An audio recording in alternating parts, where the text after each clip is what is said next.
This tutorial video is designed to accompany the worksheet for lesson 31 of Learn Your Scales and Arpeggios for Saxophone, in which we extend the F sequence of major and minor scales and arpeggios to 2 octaves. The worksheet for this lesson contains background information, illustrations of fingerings and extended exercises. It is important that you follow all the instructions on the worksheet, as this video will not cover all that is required by itself. Lesson 31 begins with some important revision of the hand position required to make contact with the top note keys in the correct places. Top D should be played with the base of the index finger. E flat is accessed halfway down the same finger. E is played with the right hand index finger. And F is played with the middle finger of the left hand on its lowest joint. You shouldn't try to press the F key with the 4th finger or the actual palm of the hand, as this would make it impossible to reach the left hand buttons when making leaps downwards. Exercise 64 is for the correct operation of the top note keys.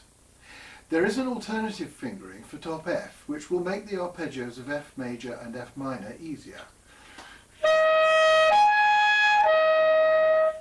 But it's less powerful and may need some careful embouchure work to produce a stable tone.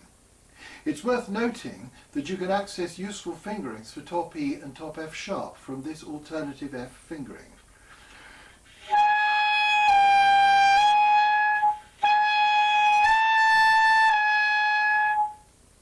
You should already be aware that you can use the articulated G sharp A flat mechanism to simplify the arpeggio of F minor. Exercise 65 is for F harmonic minor and exercise 66 is for F melodic minor. Here is the F sequence.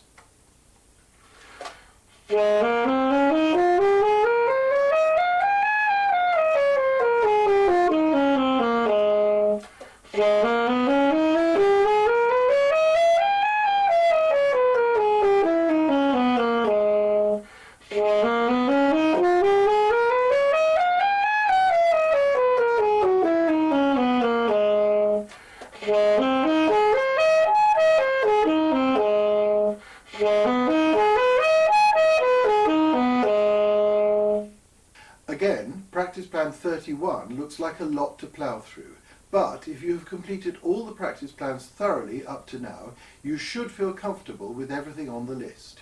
You can also be heartened by the fact that you have now covered 6 of the 12 sequences. You are halfway.